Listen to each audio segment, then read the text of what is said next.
Heather. And I'm Donna.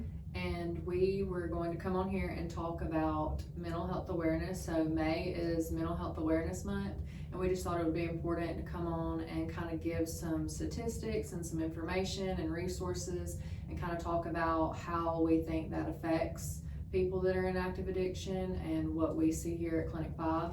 And so we're just going to give y'all some information, and if you have any questions, feel free to reach out to us. Okay, so around 50% of people that abuse substances also have a mental health disorder. Some of those common mental disorders are depression, anxiety, PTSD, bipolar disorder, schizophrenia, and OCD.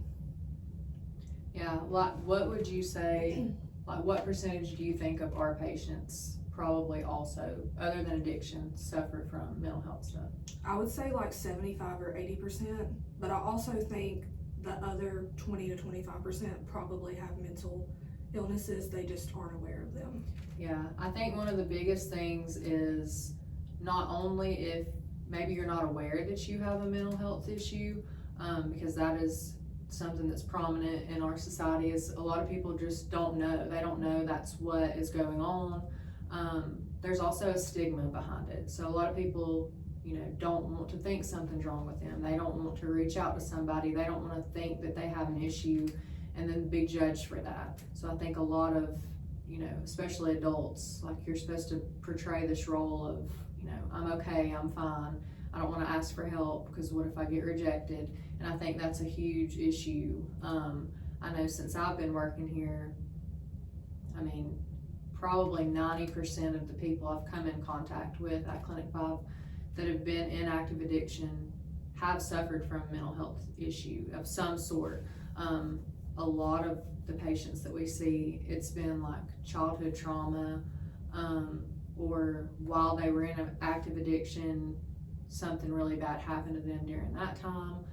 Just a lot of really, really rough things that have gone on in their lives to where their first thought process is, I don't want to think about that. I don't want to feel that. I want that to go away. So they want to use some sort of substance to get that thought out of their mind. They don't want to think about those bad things. And when you really think about it, like, you can understand why people feel that way. We're human. We don't like to feel bad feelings. But there are better ways to deal with that, and we have lots of resources we'll give you at the end of this video. But I know that, dealing with mental health and addiction, it's very important to treat both things. Like, it's considered a dual diagnosis. You don't want to treat one and not treat the other. And I know that we had some statistics down on paper so that we made sure to tell you all the correct information and the percentages and stuff like that. But you want to tell them what the statistics were of? Okay, so nearly 1 in 5 U.S. adults experience a mental illness each year. 1 in 4 adults with serious mental illness also have a substance abuse disorder. Mental health and addiction overlap. People with mental illness are twice as likely to develop a substance use disorder. People with substance use disorders are more likely to experience anxiety, depression, PTSD, or suicidal ideations. People in recovery from co-occurring disorders are more likely to remain sober and stable when both conditions are treated simultaneously. Yeah, and I can say too, it says in our paper somewhere, but like, so many people that were dealing with both before they were to go and get treatment for, say, the addiction, a huge percent of people that come and actually treat their addiction report that their mental health is significantly better once treated for the substance abuse disorder. That doesn't mean that it's going to completely take it away. You more than likely are still going to need to treat both disorders, but at least getting a hold of one of them, tackling one that's a huge issue is going to alleviate some of that mental health issue that you're dealing with. So if you're dealing with like severe anxiety, depression, you're also in the middle of, you know, full-blown addiction because maybe you were treating those symptoms with a substance. Once you get one under control, the other ones do seem to get better, but you've got to do the work. You've got to get in with, you know, the correct doctors or counseling or whatever it is that, you know, suits you best.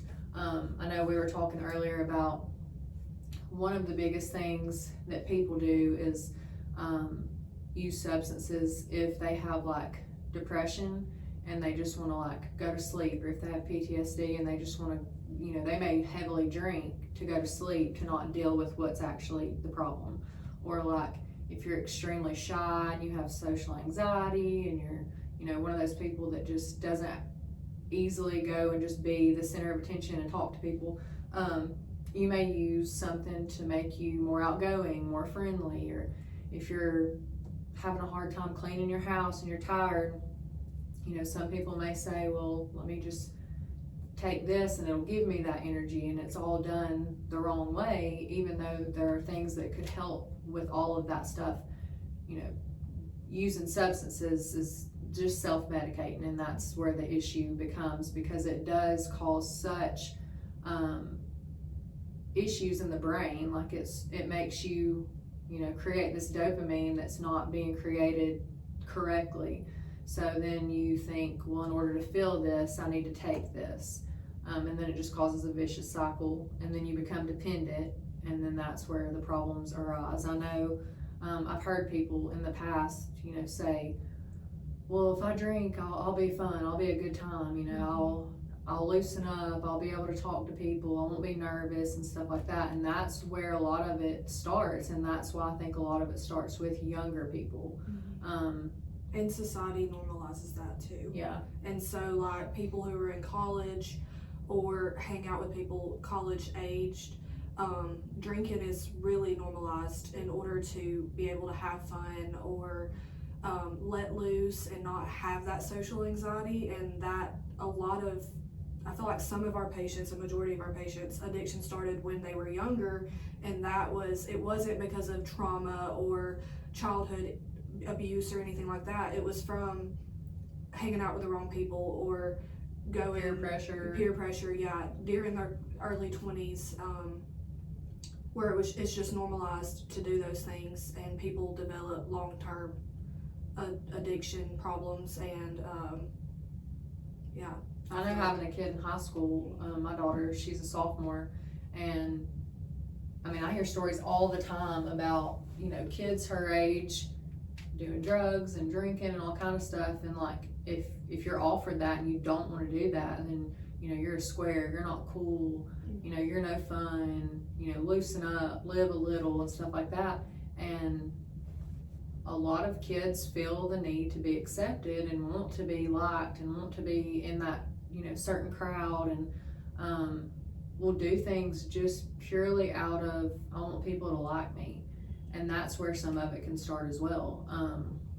But I think the majority of, you know, what I see here is a way to cope. They see that as, you know, I had all these terrible things happen, and I try to go to sleep and I have nightmares and I just can't stop thinking about it, and I don't want to think about it. And so they self-medicate, and then that's where it ends up snowballing into bigger issues. I think it's also important. I feel like a lot of people don't realize that they have PTSD. A lot of people correlate PTSD with people who are veterans and stuff like that. But PTSD can come from a lot of things. It can come from childhood abuse, even abuse as an adult, like domestic abuse. It can come from just any type of trauma, a car accident.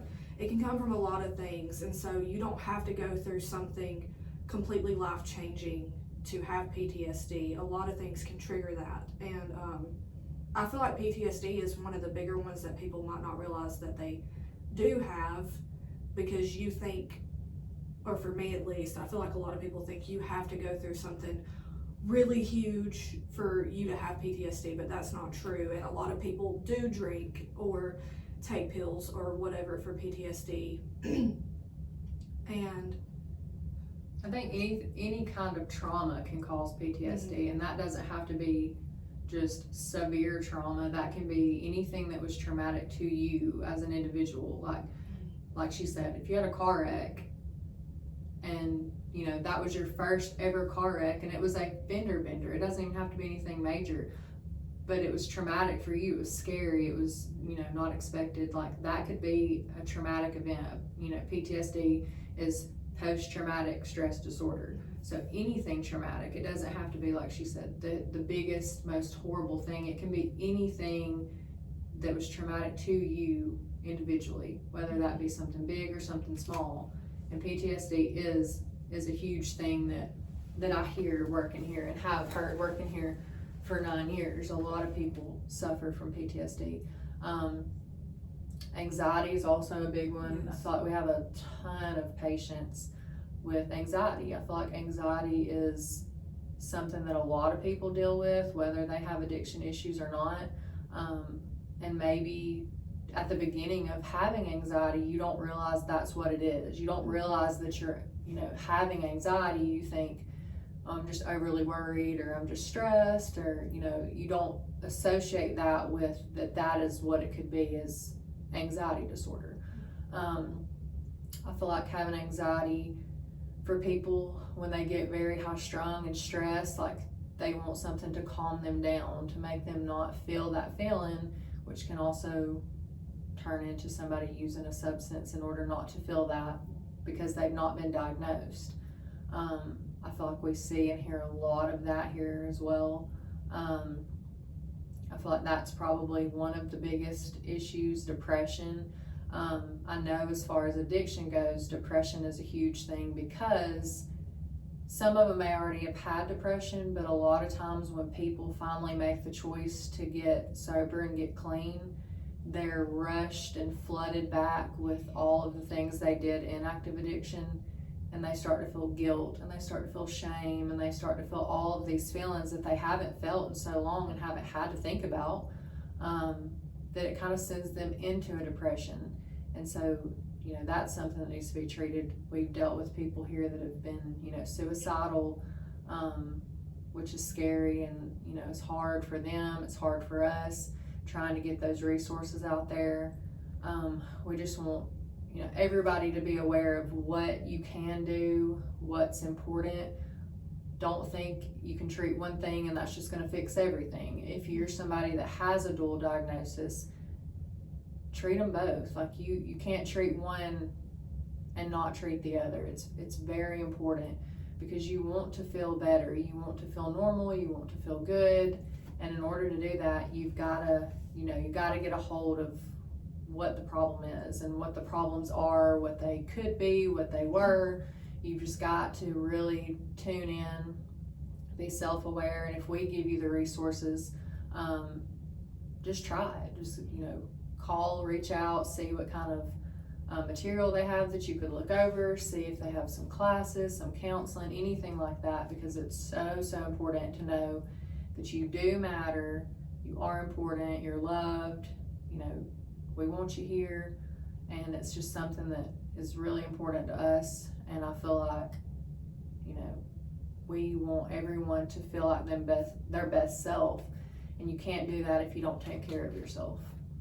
Yeah, I remember when a few weeks ago when Heather and Jonathan did their podcast, I remember Heather saying that addiction speaks to you, it talks to you. And I also think that mental illness speaks to you and talks to you, because I've seen a lot, I've not been here but like 6 or 7 months, but I've seen a lot of people come in that want help for their addiction, but they're so ashamed that sometimes, you know, they'll come in and they don't come back, or they can barely even call because they're so ashamed of what they've done. And I think it's important to, you're gonna feel shame because that's normal, but I think it's important to realize that even people with that don't have addiction issues suffer from mental health, and it's important to understand your mental health and reach out. Don't ever be ashamed of it. I feel like a lot of men can be ashamed of it because they have to, you know, be strong and tough, and that's what society teaches them. But it's important to talk to somebody and, you know, tell somebody what's going on and how you're feeling. It can stay between you and whoever you're talking to. but get help, because if, like she said, if you're only treating the addiction part of your problems, but you're still having the mental health problems, which when you're treating your addiction, a lot of that can improve, but sometimes you need more help. You need to go to classes, you need to get counseling in order to treat the mental health side of your addiction and substance use problems.